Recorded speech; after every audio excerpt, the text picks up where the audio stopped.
नमस्ते। अच्छा, कभी सोचा है कि हमारे चारों ओर जो दुनिया है, जिसमें पेड़ पौधे हैं, जानवर हैं और दूसरी तरफ पत्थर पहाड़ भी, तो इनमें से एक जिंदा है और दूसरा नहीं। पर इस जिंदा होने का असली मतलब क्या है? वो कौन सी एक चीज है जो एक सजीव को निर्जीव से अलग कर देती है? चलिए आज जीवन के इसी सबसे बड़े रहस्य को समझने की कोशिश करते हैं। आखिर वो कौन सी एक चीज है जो सजीव और निर्जीव के बीच में एक लकीर खींचती है? वो क्या चीज है जो एक पेड़ में तो है लेकिन एक पत्थर में नहीं, जो हम सब में है पर जिस कुर्सी पर हम बैठे हैं उसमें नहीं है? जानते हैं, इस बड़ी सी पहेली का जवाब बहुत छोटा और कमाल का है। कोशिका, यानी कि अ सेल। हाँ, यही वो सबसे बुनियादी चीज है जो हर जिंदा चीज में होती है और किसी भी बेजान चीज में नहीं। जीवन का सारा राज इसी एक छोटी सी इकाई में छिपा है। इसे और आसानी से समझने के लिए एक बहुत ही मजेदार एनालॉजी दी जाती है।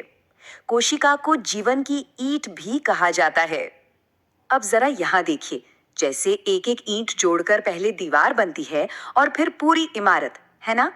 ठीक, बिल्कुल वैसे ही लाखों करोड़ों कोशिकाएं एक साथ जुड़कर किसी भी जीव का शरीर बनाती हैं। एक तरफ ईंट की दीवार है और दूसरी तरफ प्याज की झिल्ली की कोशिकाएं। देखिए तो जरा इनकी बनावट में कितनी समानता है। सच में कमाल की बात है। तो अगर हम इसे साइंटिफिक भाषा में कहें तो कोशिका हर जीव की सबसे छोटी संरचनात्मक और क्रियात्मक इकाई है। मतलब ये कि वो सिर्फ शरीर का ढांचा ही नहीं बनाती, बल्कि जिंदा रहने के लिए जो भी जरूरी काम है वो सब भी खुद ही कर लेती है। और यही बात कोशिका को इतना ज्यादा खास बना देती है। सोचिए, एक अकेली कोशिका भी अपने आप में एक पूरा जीवन जी सकती है। वो खुद से जिंदा रह सकती है, अपने सारे जरूरी काम कर सकती है। इसके बिना तो जीवन की कल्पना करना भी नामुमकिन है। लेकिन जीवन की नन्ही नन्ही ईंटों के बारे में हमें पता चला कैसे? चलिए अब इसकी खोज की दिलचस्प कहानी पर चलते हैं। ये कहानी शुरू होती है साल 1665 में रॉबर्ट हुक नाम के एक वैज्ञानिक से। उन्होंने अपने ही बनाए एक माइक्रोस्कोप से पेड़ की छाल मतलब कॉक का एक टुकड़ा देखा। उन्हें जो दिखा वो मधुमक्खी के छत्ते जैसा था, जिसमें छोटे छोटे कमरे बने हुए थे। उन्होंने इन कमरों को सेल नाम दे दिया। और मजे की बात यह है कि वो जिन्हें देख रहे थे वे असल में मृत कोशिकाएं थीं, जिंदा नहीं। हुक की ये खोज तो बस एक शुरुआत थी। इसके ठीक बाद 1674 में ल्यूवेन हॉक ने पहली बार तालाब के पानी में जिंदा चलती फिरती कोशिकाएं देखीं। फिर तो लंबा इंतजार रहा। करीब 150 साल बाद 1838-39 में श्लाइडन और श्वान ने यह साबित किया कि सभी पौधे और जानवर कोशिकाओं से ही बने हैं। लेकिन कहानी का सबसे बड़ा मोड़ आया 1855 में, जब रुडोल्फ विर्चू ने एक ऐसी बात कही जिसने सब कुछ बदल कर रख दिया। इन सभी महान खोजों ने मिलकर एक सिद्धांत को जन्म दिया, जिसे आज हम कोशिका सिद्धांत या सेल थियरी के नाम से जानते हैं। ये समझिए कि ये बायोलॉजी की दुनिया का एक सबसे मजबूत पिलर है।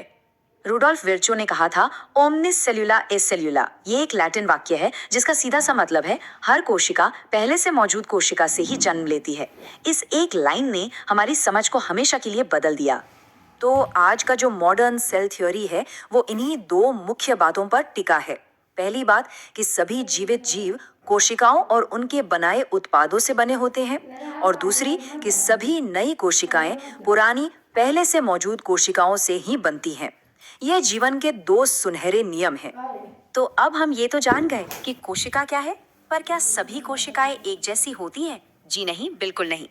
चलिए इनके अलग अलग प्रकारों को समझते हैं। सबसे आसान बंटवारा है कोशिकाओं की संख्या के आधार पर।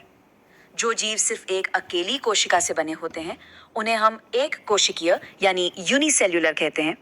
और जो जीव बहुत सारी लाखों करोड़ों कोशिकाओं से मिलकर बने होते हैं उन्हें बहुकोशिकीय यानी मल्टीसेल्युलर कहा जाता है।